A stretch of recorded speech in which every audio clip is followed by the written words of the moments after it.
সাবেক প্রধানমন্ত্রী শেখ হাসিনার মৃত্যুদণ্ডের রায় ঘোষণার পর সামাজিক যোগাযোগ মাধ্যমে আবারও ভাইরাল হয়েছে সালাউদ্দিন কাদের চৌধুরীর বহু বছর আগের একটি মন্তব্য। আদালতে দেয়া সেই বক্তব্যকে ঘিরে নতুন করে আলোচনা শুরু হয়েছে রাজনৈতিক পরিমণ্ডলে। ভাইরাল হওয়া ভিডিওতে দেখা যায় সালাউদ্দিন কাদের চৌধুরী বিচারকদের উদ্দেশ্যে বলছেন, আমি চাই এই ট্রাইব্যুনাল বন্ধ না হোক, রাজনৈতিক পরিস্থিতি বদলালে এখানেই শেখ হাসিনার বিচার হবে। বহু বছর আগের সেই মন্তব্যই রায় ঘোষণার পর আবার নতুন বাস্তবতার আলোচনায় সামনে এসেছে।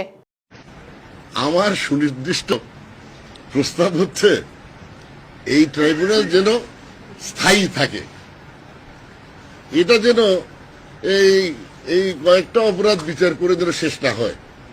এরকম স্থায়ী ট্রাইব্যুনাল থাকলে রাজনৈতিক ঋতু পরিবর্তন হলে এটার কার্যক্রম যাতে অব্যাহত থাকে, এটা আমার সুনির্দিষ্ট প্রস্তাব। এই ভিডিও ঘুরে বেড়ানোকে কেন্দ্র করে প্রতিক্রিয়া জানিয়েছেন তার ছেলে হুম্মাম কাদের চৌধুরী। রাঙ্গুনিয়া আসনে বিএনপির প্রার্থী হিসেবে প্রচারণার সময় তিনি বলেন, বাবার ওই বক্তব্য শুধুই ব্যক্তিগত মত ছিল না, বরং সাধারণ মানুষের মধ্যে যে দীর্ঘদিনের প্রত্যাশা তৈরি হয়েছিল সেটিরই প্রতিফলন ছিল সেই মন্তব্যে।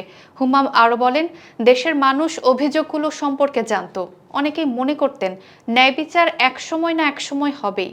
তাই তার বাবার মন্তব্য ভবিষ্যদ্বাণীর মতো শোনালেও সেটা ছিল বহু মানুষের অনুভূতিরই প্রকাশ। তিনি বলেন, আজকের রায় সেই দীর্ঘদিনের প্রত্যাশাকে বাস্তবতার কাছে নিয়ে এসেছে। দেশের মানুষ যে বিচার আশা করেছিল তারই প্রতিফলন এই রায়। এদিকে সোমবার দুপুরে আন্তর্জাতিক অপরাধ ট্রাইব্যুনাল ১ শেখ হাসিনাকে ৩টি অভিযোগে মৃত্যুদণ্ড এবং আরও 2টি অভিযোগে আমৃত্যু কারাদণ্ডের রায় দিয়েছে।